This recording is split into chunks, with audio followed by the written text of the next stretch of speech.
player through the player pathway, and none other sort than what we're going to present tonight here as well. So we're going to have a discussion on the GAA Mini All-Ireland or Parish Street Leagues and how we'd organise and plan an event in our clubs. So basically what it is for street leagues are they're community based, they're for families, they're for friends, supporters, members, non-members, coaches, and they're open to boys and girls, and it's all about having fun, making new friends, learning new skills, and playing games is most important. So the reason we play games, before we get into the presentation, and just to let you know, the reason we play games for to develop the child and youth players as well would be to improve their skills, improve their decision making, improve their communication skills, and this will also increase the number of touches of the ball or slitter to get during the game as well. And it'll also be to promote the respect and sportsmanship initiative that the GAA have implemented as well at youth games. Pitch size will vary between ages and the numbers, so they'll be appropriate to the ages and the numbers available to all clubs. Now we can appreciate that some clubs have big numbers and a lot of clubs have the minimum numbers as well, but it'll also improve more first touches of the ball, and you learn and develop the fundamental movement skills when you're actually playing the game as well. And it'll also give the children an understanding of the playing rules, and it'll also lead to players are involved more often during the game. It'll also help develop their game awareness. It'll develop their fitness, and also naturally to be part of a team and enjoying the games. So they're the benefits of games, and this will lead us on now into our presentation for the internal leagues. And the games I have up there as well, like pitches can be divided into 4 quarters to suit the size of the pitch and to suit the numbers that are playing in a particular game or blitz. The outcomes, what we're looking for this workshop tonight is create a Parish Street League Mini All-Ireland in your club to provide club coaches with the knowledge and understanding that goes into planning and organising this event. Games are a vital part of the player pathway, and players develop at different rates through the player pathway as well. All coaches must be aware of each player's journey because everybody is different and players develop at different rates. The Parish Street, this is a juvenile showcase event that gives all the boys and girls an opportunity to demonstrate their skills they have learned during the year through coaching and a formal games programme. So the outcome is that they're the outcomes that we're looking for tonight, and it's again based on the tourist vision of coaching coaches to develop our players. So the question that we're going to put, what does good coaching look like? And you see it with all the different tourist pathway webinars that are taking place in recently for the various age group from nursery right up to under 17. And this tourist principles that's involved in the player pathway is a common theme through all the age levels. And some of the reasons we do it as well is on top, where it's about developing our coaches, developing our players, trying to retain the players, to make our clubs better.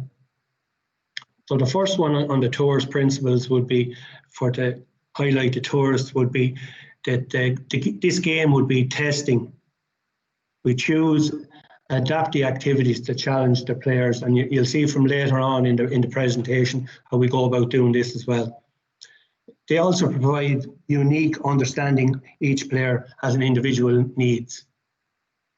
And of course it's relevant to the game because it not only resembles the game, it's part of the game we're going to be playing with these internal leagues as well. And it's including everybody. All players are involved all the time. There's no substitutes. All the players get loads of game time. And as a result, it's stimulating, enjoyable, developmental appropriate, and it's a holistic GAA experience for everyone involved. So they're the key elements of the tourist programme and what good coaching would look like. So there's a lot involved in the planning. So there's the early stages of progress is the planning stages, and the planning stages will involve your juvenile committee and your juvenile coaches who base the plan around presenting and organising internal leagues. So these are the things that go into it. Would be appoint an overall street mini league coordinator, that somebody has the responsibility of coordinating and overseeing and delegating and different things like that. And then you have to agree the dates and format of the league. Decide what age group that the league is for. Get a list of available players available from the club or school. Agree how the street league will be promoted and communicated in the club. Decide on the playing rules, what rules you're going to get and you're going to use during your games. Identify how many young referees are required on each particular night that the group stages take place. Identify how many coaches, adult players, youth players or parents that will help coordinate each team. And this is also a way of recruiting, is getting them involved in the club as mentors and supports to the teams that are involved in the mini All-Irelands. Decide on the prizes that you're going to give to the players on the last day and what the club can afford with their budget. Now I know times are probably hard and different things like this, but if we weren't in this situation, we'd probably look for a sponsor for the event, to promote the event at a local level. And from the list of players that are available through the club, then we start deciding on how many teams that we're going to enter to participate in the league. And decide on the number of players per team. This could be 6, 7, 8, 9 aside, etc. Then the teams are called after county teams, or county teams for mini All-Ireland, or if you run them as street leagues, they could be called street, estate, or after townlands, local townlands.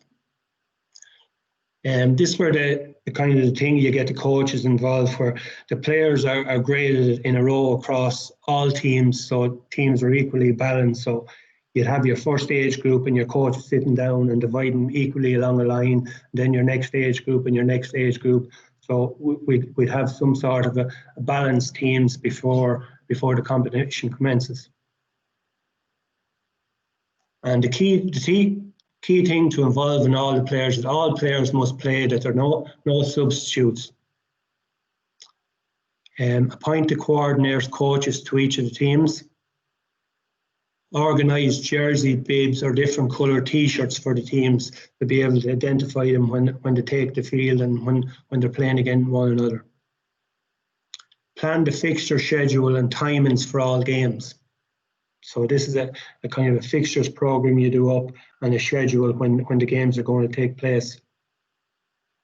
And most importantly as well, to have first aid cover on the night of each venue. So if any child gets injured during the game, that someone will be able to support the first aid cover for the child that night. And other things we can organise after the meeting would be to print up flyers or posters and put them in the local schools or shops, or advertise them on your local Facebook page or around the club local settings. And again, if we're going, it depends on how clubs are organised. You can design a programme for the street league and present it on the finals night as a part of a memento for the occasion as well. Set a registration day for all the players and new members to join. So we're setting a registration date where you'll have names and players involved, where you'll be able to designate to the teams. Then regularly, as the games continue, then it would be about regularly updating results on all social media, Facebook, Twitter, etc., to keep the thing ticking over and to provide information on what's taking place. Have a place set up to serve refreshments, tea and coffee for parents on the night of the games as well, which would be important as well to promote the club.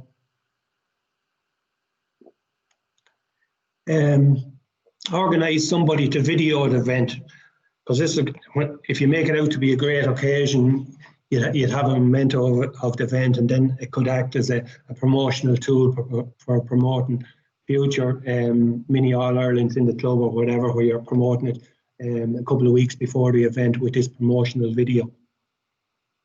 Organise somebody to take photographs of the team and action shots as the tournament and as the games commence. And it's also just to highlight the day and how important it is for the players that you organise a piper for the grand parade on finals day, which will bring another attraction and dimension to finals day. Again, promoting your club colours, identifying your club colours with the children by putting up flags and bunting to make it a memorable occasion for the boys and girls. Organise special guest player for finals day to present whatever the club has decided to present to the children on finals day for taking part in the tournament. Organise refreshments after each night round of the games.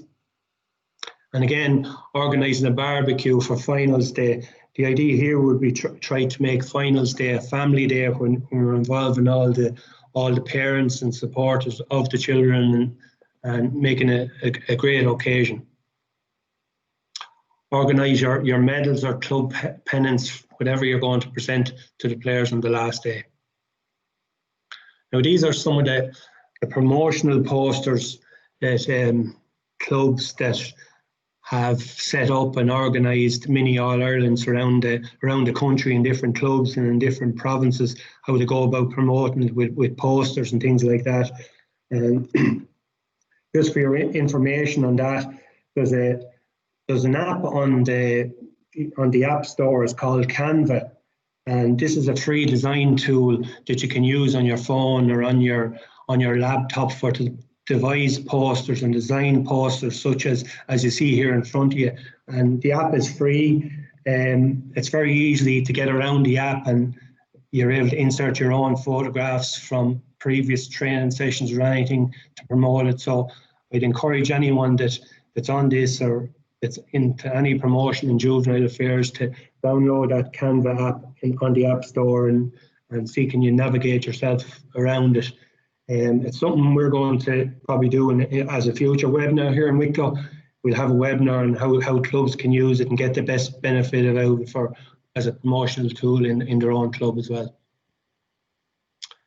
Again, we have sample registration forms here. It's only an idea of how you register for mini All-Irelands. So you have a registering for a league is easy you can do it through online bookings. You can do it with a registration night. You can do it through the age-related coach and the player contact there. And the cost, a lot of clubs can have a cost for the entering the Parish Street Leagues or mini All-Irelands, and this can go to kind of to supplement their T-shirt or their medals or pennants for all participations as well. So we'll just move on further now. When you're talking about going into the first night of the Parish Street League, where there has to be a lot of club involvement, the club working together to manage the situation really. So you're talking about traffic management, car parking, you're talking about having stewards in place to coordinate the event, have the equipment ready, jersey, bibs, football, slitters, cones, etc. Have the pitches marked out, have coordinators, coaches there early with their list of players, have referees designated to the pitches. All games must be played under the Respect Initiative, which is very important as well to keep that going and promote that at local level in the club as well. All teams presented with their jerseys or bibs before their games commence. All players to be quickly introduced to their coaches, coordinators and the pitches, etc. Coaches, it's important for coaches now during this that coaches rotate the players in different positions during the game. From a coaching point of view, it's important that especially from a development point of view, that all our players experience different playing positions, especially when they're developing. They're only developing right through the early age groups of 6, 7, 8, 9, 10, 11 and 12, because there's probably a stigma out there at the moment, and I've seen it down through the years with some coaches, that a young player, a young girl arrives at a coaching field and okay, their mum and dad might have played midfield or full back. Okay, that's where you're going to go in because your mum and dad played full back or midfield. And I think that's a very unfair thing to have with players. So you don't know how players are going to develop. So it gives them an opportunity to express themselves and get used to different positions in the football field. And I suppose the coach coordinator on the night uses the hooter to start and finish the game, because the important thing is here, when you're starting games, that they all start on time, they finish on time, that the change of ends and the half times and restart of the second half is kept to a minimum, and they all start on time, especially if you have another game after your first game. So you don't want to be waiting around on one or two pitches to be finished before you're able to start your second round of games. Now this leads us on to the Street League finals itself, that we have to organise the grand parade of all teams and coaches. And the parade can be from the town, it can be from the school to the pitch, or it can be around the pitch. It depends how local your school is to the pitch, or how distance your local village or town is to the GA pitch as well. And if that's far, you could be just coming from outside the pitch, inside, and parade around the pitch. Play the national anthem before the start of all finals. Just give it a little bit of an reflection to the boys and girls and coaches, and outline the importance of it, and again the promotion of the club as well, and the community with that.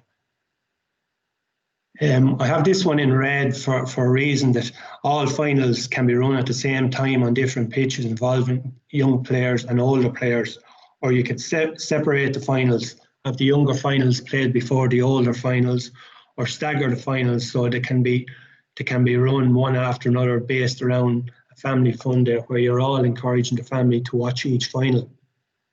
And again, if you're doing hurling and football finals, that they're possibly on separate nights for the hurling and football finals as well. So again, that's the structure. That really is going to depend on your numbers, how many is in the teams, how many teams you're going to have involved.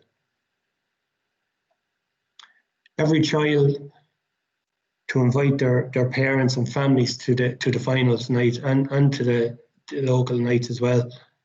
A guest in attendance to make the presentation. That could be one of your senior players or an inter-county star from your own county or outside the county. That's totally up to your own club to decide what way you want to do that. Again, refreshment served with a barbecue for parents on the last night of Street Leagues. And then you could have auxiliary activities such as face painting, food stalls and entertainment, etc. It can be an added attraction on the day, depending. Again, that's going to depend on your budget and how much you take in and how much you have set aside for the organising and promotion of the Mini All-Ireland in your club. And not forgetting on when the thing is over, to thank everyone for their participation and support during the All-Ireland, and recognise that with a thanks from your club chairman and your coaching your Street League coordinator on the night as well. So a couple of reminders, just leaving the planning stage before we move on to the kind of the structures, leaving that, just a couple of gentle reminders what we're after doing. And again, clubs can run internal Street Leagues at any time during the year. Any time during the year can be midterm breaks, Easter holidays, summer holidays, Halloween break, and a lot of clubs run it on the second week in September after the school resumes, and they use this as a recruitment tool for getting players into the club as well during that stage. Leagues can be run over a day, a weekend, a fortnight, or over a month. Street Leagues are for hurling and football on separate nights. Street leagues are open to boys and girls from age under 12 down, because girls can participate with boys from under 12 down. So if you're amalgamating the two of them with the numbers, that's the age group you're gauging, from under 12 down. Clubs can have an entry fee to cover some of the costs of running the league and participating in the league and the prizes, as we've said.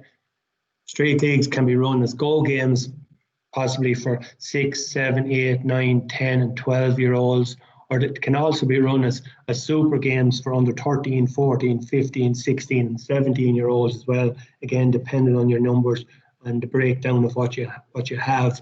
Internal leagues can be run for those age groups. Again, it's all about supplementing your county structure.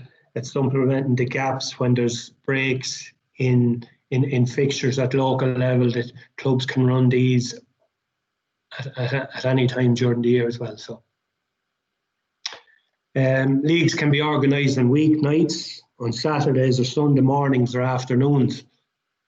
Any time really that suits the club, and you're going to get the best number of children in there. And again, as the reminder, nobody can do this on their own, especially not the coordinator of the street league. So it's important that there is a committee in place to help organise this, and the different jobs and tasks are delegated to different people in that committee to make the job that much easier and get work done that much quicker as well. So this is what it's all about, I suppose. When you look at that picture, the first thing you're thinking about what's happening at the moment, social distance. And again, that was a time when social distance wasn't involved, and we're just going to have to wait for the recommendations and what comes and the things as regards that going forward. But if we're having little games, 6 and 7 aside, I'm sure we'll be all right going forward as regards number of groups where you're dividing teams up into different areas of the pitches. Now the next thing I'm going to play for you is it's a 3-minute video that I'm going to play for everybody, and I got it from the Coolit Club, and really it's a short 3-minute video promoting street leagues and how they run and on the day and different things like that. So I'd ask you just to look at this in good attention and see what can be achieved if you put your mind down to it.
Okay, so I don't know if it's hard to know whether that came out in everyone's video. It certainly came out in mine, but with glitches and the amount of numbers on the video, it's hard for videos to work on webinars sometimes. But at the end of it, when the presentation is over, I'll share this presentation with everybody, so you'll be able to see the video when it's sent to you. It'll be much easier read and managed as well. So we'll carry on. So the age groups for the internal leagues, again, it's just reminding, it's recommended for balance and enjoyment and participation levels that the following age groups are divided into two section groups, depending on numbers available age groups.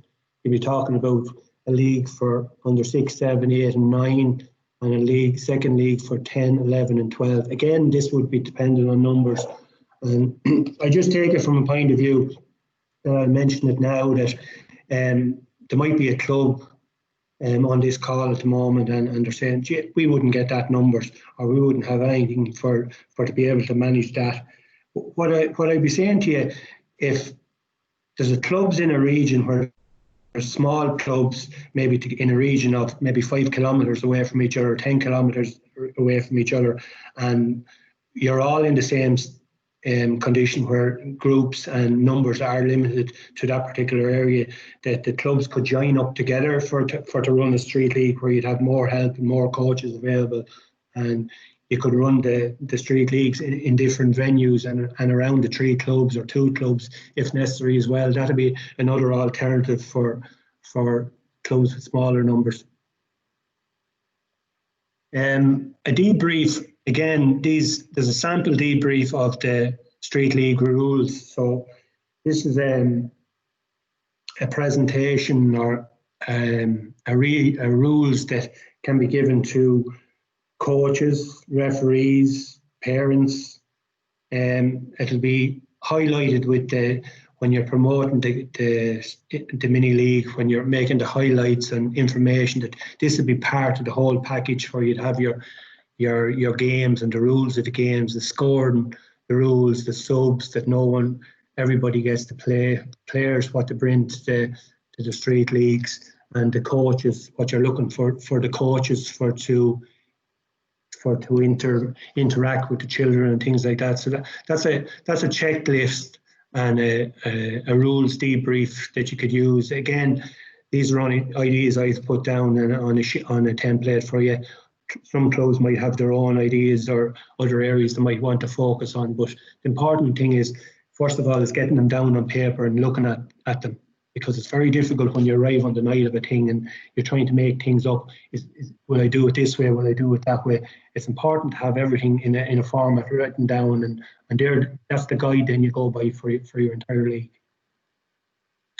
A lot of clubs do it as well, and these could be sample playing conditions that you put in for your different rounds of a league. So these are only examples that I've put down, that the first game could be full rules with only 2 plays of the ball. The second one could be a score change, that the goal is worth 1 point and the point is worth 3 points. The third one could be kick pass only, no goals, only points. And then there could be the fourth game, there could be a 5-minute period during that game that all the boys and girls have to use the non-dominant side to improve that skill and that side of the game as well. And round 5 could be a hand pass only game, no points, only goals allowed.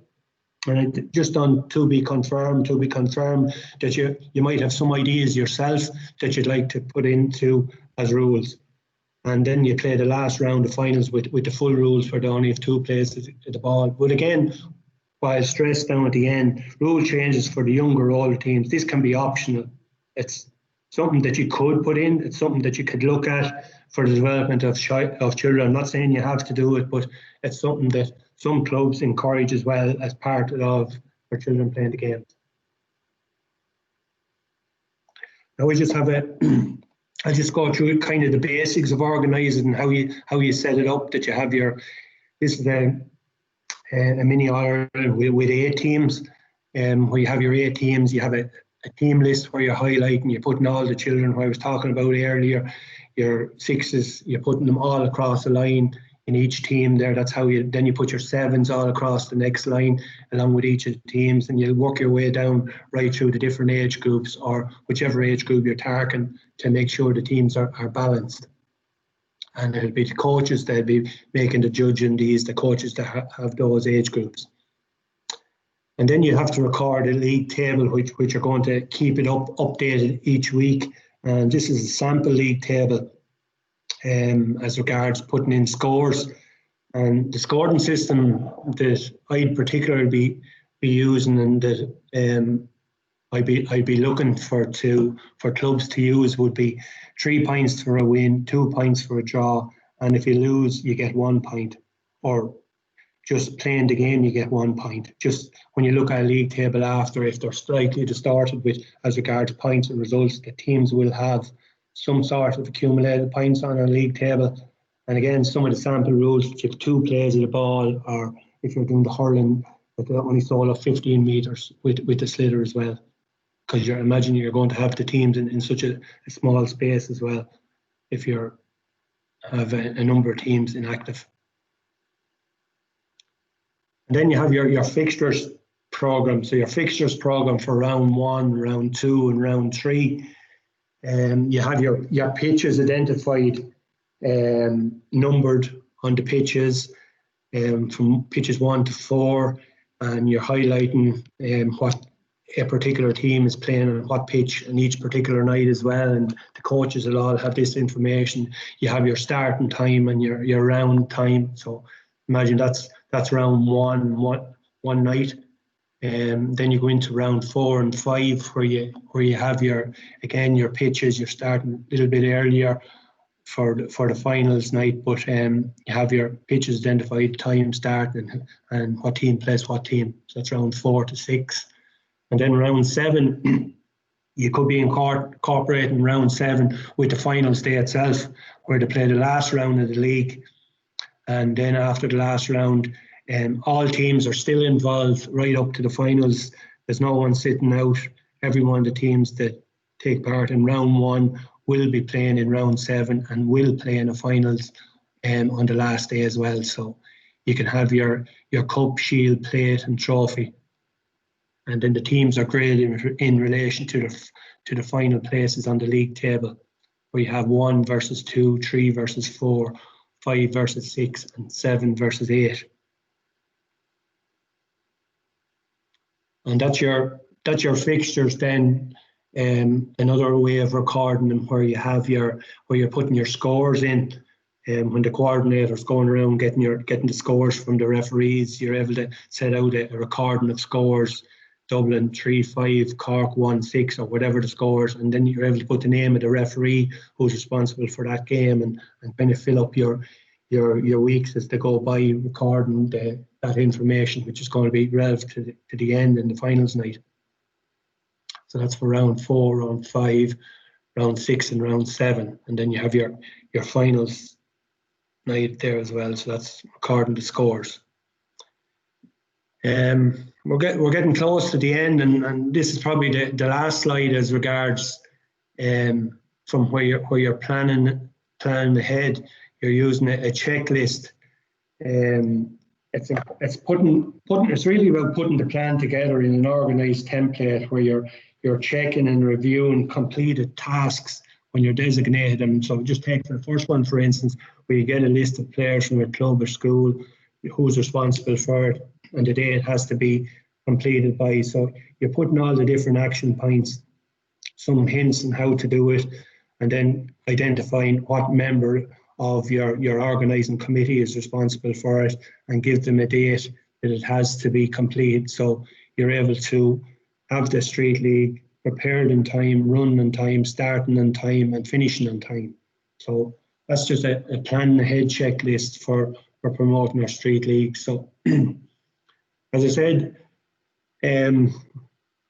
that's the end of the 40-minute presentation on our mini All-Irelands, and I hope this presentation has been of benefit to you coaches in the clubs and who may wish to go down this route in future.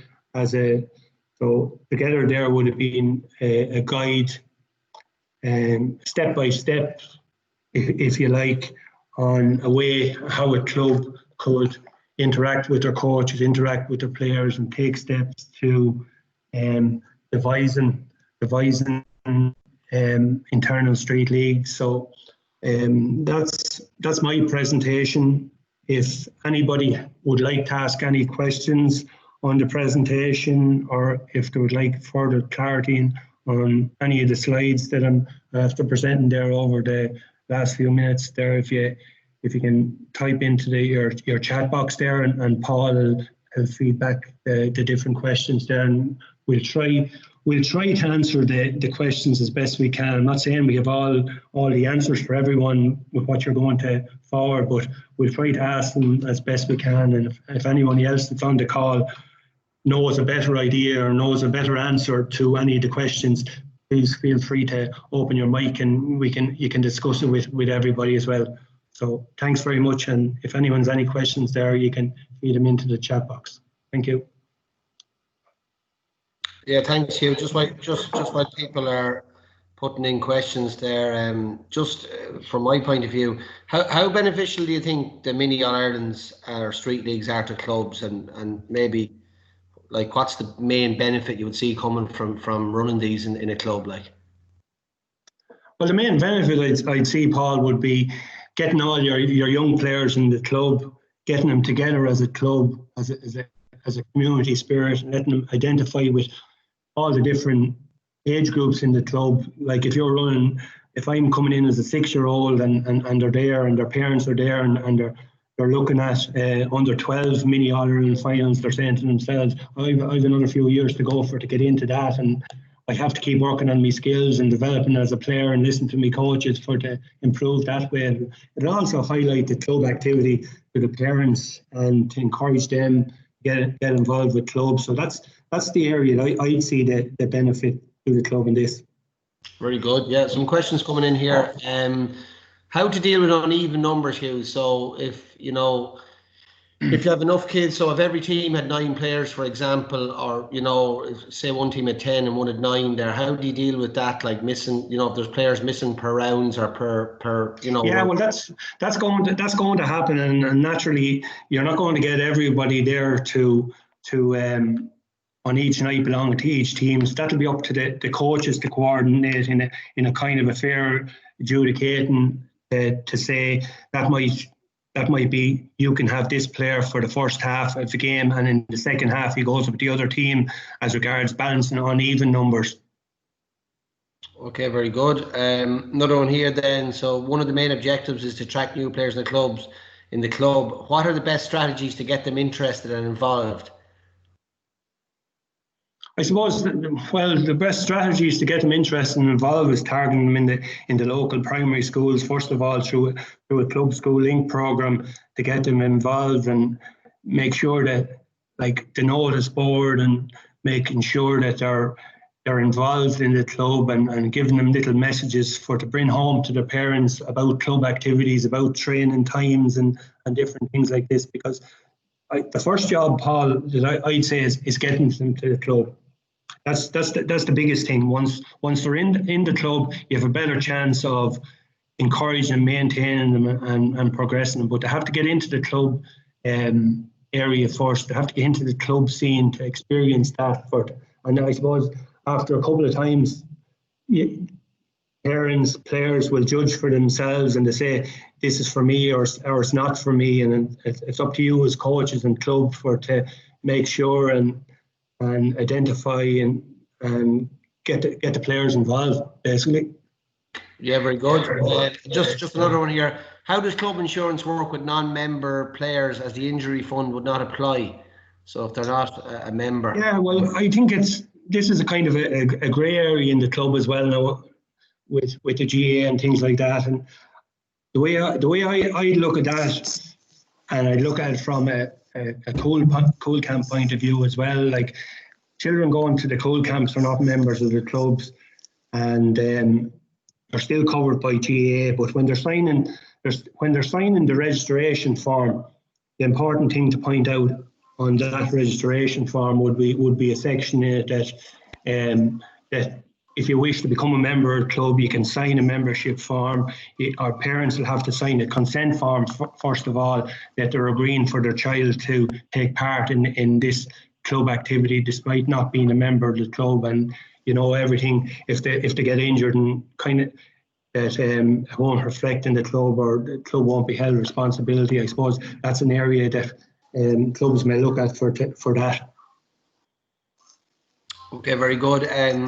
Question here from Jonathan now, and I'd probably add a little bit to this as well, if you don't mind, Jonathan. So just in relation to splitting the groups, Hugh, so would you split the groups into 3 age groups? So under 7 and under 8, under 9s, under 10s, and 11s and 12s, if you have the numbers. And I suppose where I'm adding my question is to this, or my little bit onto it, is if you didn't have the numbers as well. So the question first from John is, would you split them if you have numbers into them 3 age groups, 7s and 8s as one group, 9s and 10s as another, and 11s and 12s as the final one? Oh yeah, ideally that'll be that'll depend on numbers and what you have. If your numbers, like the teams can be, you could even go as far as 5, 6 aside to make up some teams if the numbers weren't there. But that would be ideally that'd be the ideal thing to do. Yeah. And in relation then to a small club, we just say a small club that had small numbers in every age group, where would you draw the line in relation to you know, the 9-year-old, like the 7-year-old and the 12-year-old? Like, you wouldn't have 7-year-olds playing with 12-year-olds, I presume. Yeah, I'd say that's a tough one, and like I think the only one that can really answer that would be the coaches on the ground and looking at the player developmentally. Is he strong enough to compete at different age groups, or is he conditioned, skillful wise to be able to play? And then you could have a kind of a section for the maybe the people, the players that are only learning, the mid players and the more experienced players. Something like that might work best in situations like that. Very good. That seems to be all the questions, unless anyone else has any more questions. That seems to be the end of the questions, Hugh. Sorry.